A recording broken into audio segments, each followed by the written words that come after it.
Mungkin ini mimpi, tapi waktu itu saya pikir, aduh saya pengen menari dan saya punya pasangan yang main piano seperti itu. Jadi itu sebenarnya terbawa dari cerita saya waktu kuliah dulu lah ya. Dan saya pikir, apa salahnya kalau saya tulis juga di situ.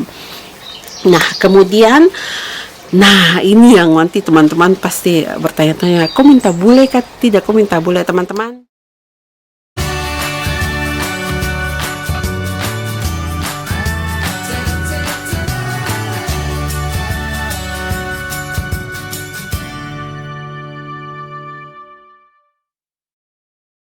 Oh, halo apa kabar?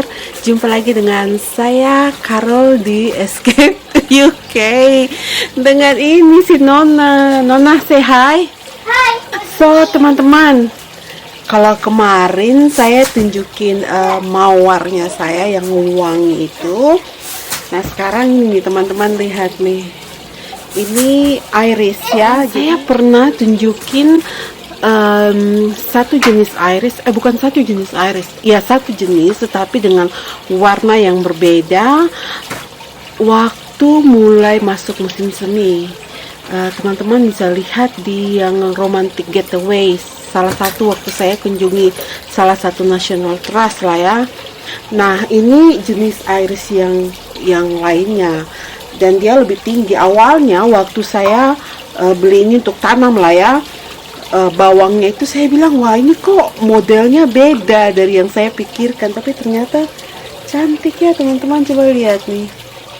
Iya, jadi saya punya warna lilac atau ungu ya. Ini ungu, kemudian putih dan kuning. So, apa kabar? Hari ini saya mau melanjutkan dari yang saya ngomong di vlog sebelumnya. Jadi untuk teman-teman yang belum menonton vlog saya satu sebelum yang ini, jadi itu tentang seorang perempuan Jepang Amerika, teman-teman bisa nonton yang itu juga lah ya, baru ngikutin yang ini supaya bisa nyambung, karena ada kesinambungan antara yang sebelumnya dan yang saat ini. Jadi saya pindah ke meja lah ya teman-teman, biar bisa enak untuk ngomong. Oke? So teman-teman, saya sudah di meja ini sekarang. Jadi lebih enak lah cerita lah ya. Jadi kemarin itu atau vlog saya sebelumnya ini, saya bicara tentang kriteria dari pasangan hidup yang Patsy Oda atau yang perempuan Jepang Amerika ini tulis dan dia doakan. Dan di akhir daripada vlog saya kemarin, saya cerita kalau apa yang dia minta Tuhan beri lah ya, sehingga bukunya itu dikatakan kerinduan hati. Nah teman-teman, saya dan saya punya teman baca itu dan kami doakan. Kami berdoa, dia punya kriteria dan saya punya kriteria, dan kami tulis itu. Tapi saya tahu sekali dengan pasti yang kami minta. Tapi saya saat ini saya coba untuk cerita tentang apa yang saya minta dan apakah Tuhan jawab atau tidak, apakah di dalam itu ada bule atau tidak. Setelah tamat kuliah, saya kembali ke Jayapura dan saya akhirnya harus bekerja di Medan lah ya. Jadi dari gereja saya yang mengutus saya untuk bekerja di sana, di satu lembaga misi dari Jerman. Waktu kita muda itu pasangan hidup itu menjadi satu juga yang kita doakan, tapi mungkin karena masih muda, maksudnya masih santai lah, apalagi saat itu mungkin kita berpikir saya kerja dulu, menikmati saya punya hidup, seperti itulah ya, yang benar-benar menjadi buat saya untuk benar-benar memikirkan pasangan hidup ini dan berpikir untuk kembali melakukan apa yang Patsy Oda lakukan itu ketika usia sudah lanjut. Jadi saya menikah bukan menikah muda lah ya teman-teman. Jadi buat teman-teman yang kepala tiga dan belum mendapatkan pasangan hidup, ini saya nih temannya lah ya. Jadi saya mau katakan bahwa Dulu memang saya khawatir. Tapi dengan pengalaman apa yang saya miliki sekarang, saya mau katakan buat teman-teman untuk jangan khawatir. Tapi apa yang harus dilakukan? Nah, waktu itu dalam situasi yang mungkin semua orang sudah tanya bahwa mana kau punya pasangan hidup ya, dan disitulah saya mulai berpikir kenapa belum menikah, bukan mana pasangan hidup, kenapa belum menikah. Dan disitulah saya mulai berpikir bahwa oh, saya harus berdoa karena ini sudah tidak main-main, ini sudah kepala 3 lewat nih, seperti itu ya teman-teman. Tiba-tiba saya teringat tentang pengalaman Patsi Oda ini, dan saya teringat tentang apa yang pernah saya dengan teman saya lakukan. Saya mulai berpikir untuk menulis kriteria. Ada beberapa kriteria yang saya tulis lah ya, tapi yang saya ingat dan saya pikir itu yang penting untuk saya share buat teman-teman di sini. Itu ada beberapa saja yang saya akan share. Yang pertama itu karena saya berangkat dari satu pergumulan atau satu latar belakang yang saya berkali-kali gagal dalam pacaran.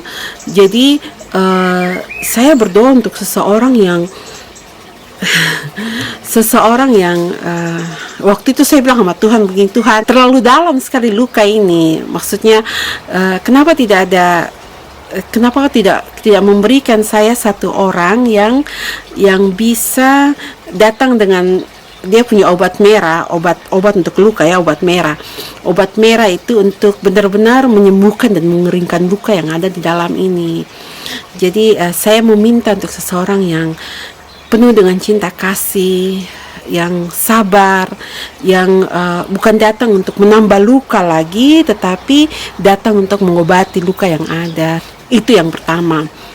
Terus hal yang kedua, saya sangat dekat dengan saya punya keluarga. Jadi saya mau supaya dia adalah orang yang mencintai saya punya keluarga sama seperti dia mencintai saya dan menerima saya apa adanya. Hal yang ketiga itu saya catat di sini, jadi saya lihat-lihat supaya tidak ketinggalan poin-poin penting seperti itu teman-teman. Jadi hal yang ketiga itu karena mungkin saya seorang yang bekerja dan saya banyak berdialog, berdiskusi. Jadi saya membutuhkan seseorang yang saya bisa berdiskusi dengan dia, saya bisa berdialog dengan dia seperti itu. Jadi ketika saya ada masalah, saya cerita dengan dia bisa memberi masukan dan bisa nyambung. Atau ketika kita berdiskusi tentang sesuatu hal yang tinggi, dia bisa masuk di situ, dan saya tidak merasa bahwa saya membutuhkan orang lain untuk berdiskusi ini yang mungkin lebih daripada saya, tidak, tapi dia adalah orang yang bisa mengimbangi saya lah dalam hal komunikasi. Seperti itu hal yang ketiga. Terus hal yang lain itu saya suka makan pedas. Saya suka makan pedas, jadi makan cabai lah ya teman-temannya. Jadi itu memang lucu karena saya minta hal itu lah ya. Saya bilang sama Tuhan, saya ingin dia mengerti saya untuk saya punya makanan yang satunya, saya suka makan yang pedas. Itu lucu. Waktu itu saya ingat waktu saya katakan ini, saya bilang saya ini kayaknya main-main dengan Tuhan karena meminta sesuatu yang kenapa orang yang tidak makan pedas pun juga bisa mengerti kau suka makan pedas, kenapa kau minta yang makan pedas seperti itu kan. Tapi saya bilang saya tulis saja karena saya rasa ya ini lucu tapi ini mungkin penting juga, jadi saya tulis saja begitu. Nah kemudian teman-teman, saya suka menari ya. Saya punya teman tahu saya suka menari, dan saya mungkin ini mimpi, tapi waktu itu saya pikir saya ingin menari, dan saya punya pasangan yang main piano seperti itu. Jadi itu sebenarnya terbawa dari cerita saya waktu kuliah dulu lah ya, dan saya pikir apa salahnya kalau saya tulis juga di situ. Nah kemudian ini yang nanti teman-teman pasti bertanya-tanya, kau minta bule kah? Tidak, kau minta bule. Teman-teman, saya minta bule. Saya bilang tegas sama Tuhan, saya ingin bule. Mungkin saat itu, mungkin sama dengan teman-teman saat ini, ada beberapa teman yang kontak sama saya, kakak bagaimana dengan bule, atau kita juga pengen punya pasangan orang bule karena orang bule romantis dan apa-apa. Nah, soal bule romantis, soal LDR saya tidak akan bahas di sini. Saya akan bahas terpisah karena ada satu adik yang saya bicara dengan dia LDR tentang hubungan jarak jauh karena dia lagi mengalaminya, dan ada adik saya yang lainnya yang punya suami juga orang bule, yang mana kami dua akan sharing tentang apakah laki-laki bule itu romantis atau tidak. Tapi saat itulah yang saya pikirkan. Itulah yang saya pikirkan. Jadi saya minta sama Tuhan. Jadi mungkin karena saya melihat teman-teman saya, sahabat saya maupun bos saya waktu itu yang punya suami orang asing, dan mereka hidup sangat bahagia. Mereka memiliki suami yang mengerti mereka, memiliki suami yang seperti penuh dengan cinta buat mereka. Jadi mungkin seperti menjadi dasar saya kenapa saya berdoa untuk meminta seorang bule. Namun teman-teman, waktu itu saya tidak pikirkan kalau saya akan dapat bule. Memang saya hanya bilang bule, tapi saya tidak bilang sama Tuhan saya minta bule ini, saya minta bule ini. Tidak. Saya tidak berpikir bahwa saya akan mendapatkan seorang bule dengan bahasa ibunya itu bahasa Inggris, karena yang saya berpikir saya bisa berbahasa Inggris.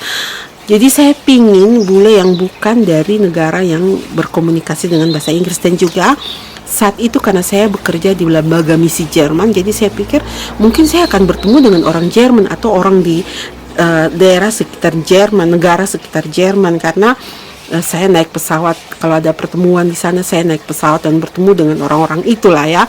Jadi mungkin satu di antara mereka, tapi bukan Amerika, bukan Australia, bukan Inggris. Ya oke, teman-teman.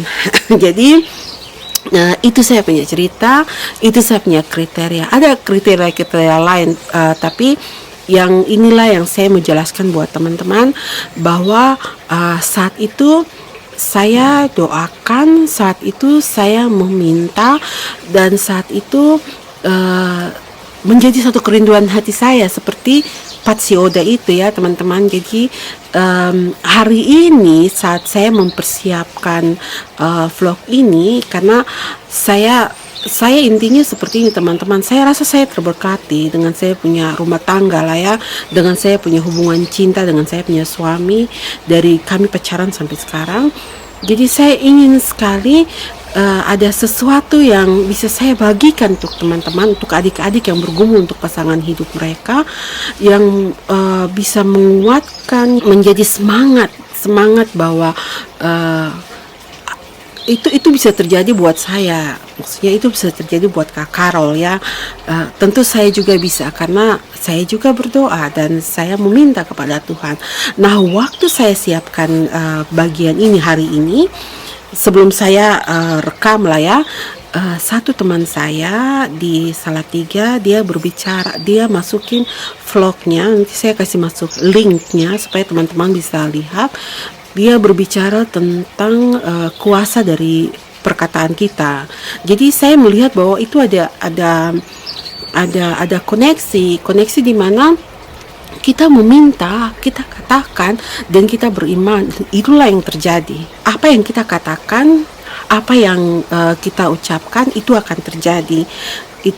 Apa yang kita imani itu akan terjadi, karena semua itu adalah doa. Kalau yang kita katakan yang buruk, itu akan buruk. Jangan pernah menyesali masa lalu dan katakan, saya sial, saya tidak akan hidup baik. Tidak boleh katakan itu. Tidak boleh katakan itu. Mengucap syukur dengan kegagalan yang ada, mengucap syukur dengan segala luka, tangis, air mata, karena dari situlah kita belajar untuk berdoa, meminta kepada Tuhan apa yang kita mau. Kita tidak mau jatuh di lubang yang sama, iya kan teman-teman. Jadi saya tidak bicara banyak karena untuk selanjutnya bagaimana sampai saya bisa ketemu dengan saya punya suami, kok tidak dengan orang Jerman atau orang yang seperti saya pikirkan lah ya. Itu saya bicara tersendiri. So, teman-teman minta maaf saya pindah ke dalam rumah karena tadi waktu tengah-tengah saya bicara, tetangga sebelah saya babat rumput, jadi sangat ribut, tidak kedengaran suaranya. Jadi, oke, saya lanjutkan. Jadi dengan semua kegagalan, dengan semua yang terjadi di masa lalu yang tidak membuat damai sejahtera atau membuat sedih dan lain sebagainya, itu menjadi satu motivasi atau itu menjadi suatu hal yang membuat kita mengerti apa yang kita mau, apa yang kita rindukan, apa yang menjadi kerinduan hati kita, apa yang akan kita mohonkan kepada Tuhan. Jadi teman-teman, ini saya punya pembicaraan, ini bukan khotbah ya, tapi ini lebih kepada saya mau sharing apa yang saya alami, apa yang saya yang saya lakukan atau yang saya menjadi pengalaman dalam hidup saya untuk menjadi kira-kira bisa menjadi berkat buat teman-teman, bisa menjadi suatu motivasi yang positif buat teman-teman dalam bergumul tentang pasangan hidup. Dan saya akan bicara lebih lanjut lagi, tetapi karena ini sudah sangat panjang saya ngomong, jadi saya pikir sampai di sini saja.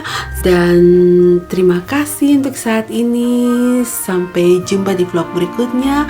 Salam dari saya, Carol di Escape UK. Bye, have a nice day and God bless you.